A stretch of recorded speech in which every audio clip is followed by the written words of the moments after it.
Volkswagen will stop the production of the Phaeton, which is the biggest Volkswagen you can buy, and they also stop the so-called Passat CC.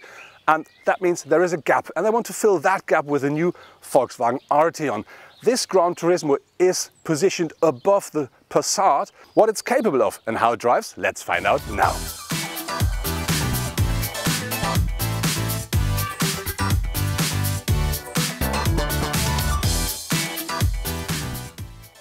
The Volkswagen Arteon is available in 3 different trim levels. The base is simply the already very well-equipped Arteon. It includes, amongst other things, the progressive steering, LED headlights and the lane assist. In addition, Volkswagen offers the trim level's elegance in R-Line with even more extras. When the Arteon arrives at the dealers, there are 3 engines available for the car. They will have one petrol engine, 4-cylinder 2 liters with 280 horsepower, and 2 diesel engines, both 2-liter 4-cylinders with either 150 or 190 horsepower. Later the year, there will be the new 1.5-liter petrol engine available, the TSI, which we already know from the Volkswagen Golf, and 1 diesel and 1 petrol engine, both with 190 brake horsepower, both 2-liter. And gear shifting is easy either with a 6-speed manual or the 7-speed DSG. For some of the cars there is 4Motion available as well.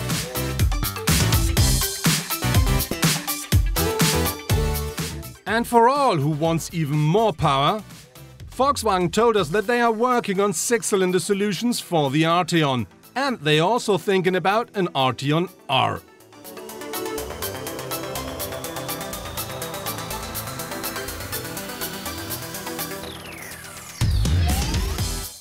Our Arteon features the 4-cylinder 2-liter diesel engine with 240 brake horsepower and 500 Newton-meters of torque.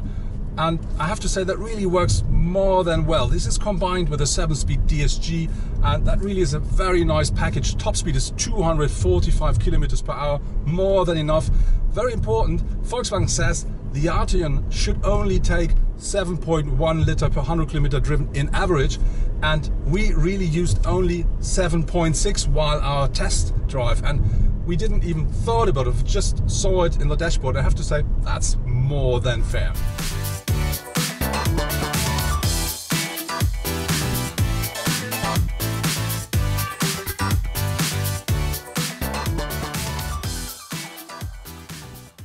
The interior of the Arteon really is very nicely made. We find great materials, good craftsmanship, everything is the way it should be, but that's because you sit inside of a Passat. It's absolutely the same as you will find in every Passat of Volkswagen.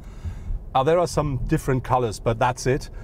It's all good, but with this, let's say, promise from the outside, the car should have given a bit more luxury feeling, or let's say something special at the interior as well. Regarding to the space, I have to say we have loads of space as a tall driver as well as a tall co-driver. The rear seats, they offer plenty of legroom, even more than the Skoda Superb, but because of the shape of the car, of the coupe form, there's not enough headroom. And I think if you're taller than, let's say, 1 meter 80, 85, it's not fun sitting in it.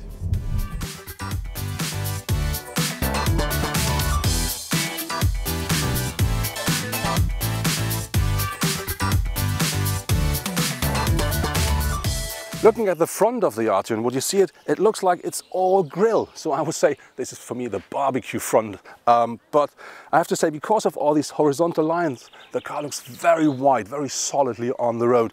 Very important, looking at the headlights, they come as standard, as full LED headlights, but you can also order adaptive LED lights, which are, for instance, bringing light into a curve even before you use the steering wheel, which is really nice when you drive at night or in bad weather.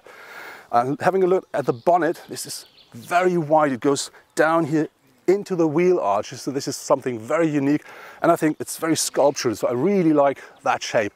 Looking at the side of the car, you see the shape of the car is very much a coupe or a Gran Turismo. We have this very long bonnet here. We have a quite flat glass house that really drops to the rear a lot. That really gives the car an extra dynamic look.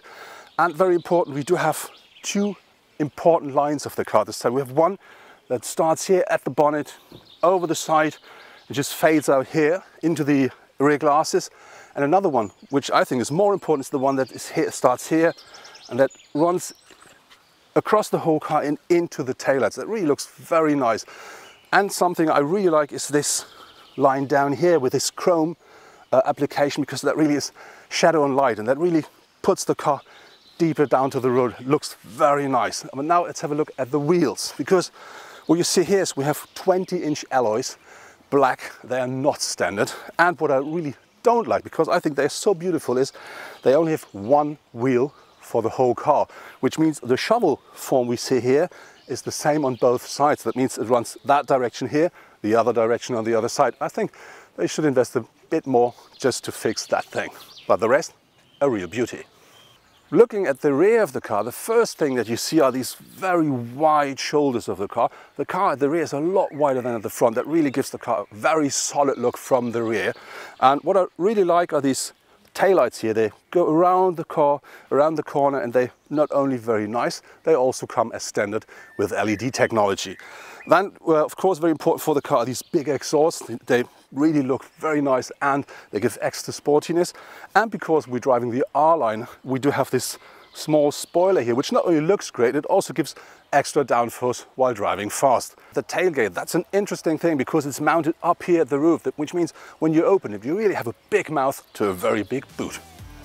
The roof-mounted tailgate guarantees easy access to the boot. With raised seats, there is room for up to 563 liters of luggage. If the rear bench folds back, the trunk of the Arteon offers up to 1,557 liters load capacity. The drive of the Arteon, I have to say, it's really a lot more dynamic than I expected it. There are two main reasons for it. One is we do have a DCC, which you can adjust completely the way you want. So there's not just 2 or 3 steps, it's completely without any step, from very luxury up to very sporty. And we do have the so-called progressive steering, which means you don't have to steer so much to drive the way you want. And this, together with a very stiff base of the car, really gives the car a dynamic that you will not expect from a car like this. And I have to say, it's great fun driving it. The assistance systems of the Arteon are the most modern of the Volkswagen fleet. The new adaptive cruise control ACC not only keeps the distance to the car in front, it also adjusts the speed to the environment using navigation data and its own sensor technology. Speed limits are automatically taken into account and the speed is adjusted in advance in front of roundabouts or a strong curve on the road.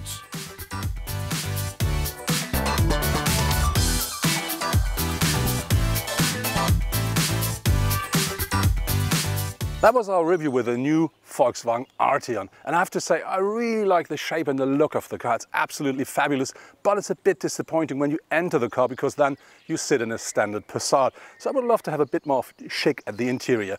Very important is the new adaptive cruise control works great because that really works with the sat-nav and with the sign recognition, so the car really thinks about the road and does everything you normally have to do yourself. And on top of this, the new damper system is adjustable without any steps, so really you can adjust the car the way you want. So I think that's a really nice package, but it could be a bit more nice at the interior.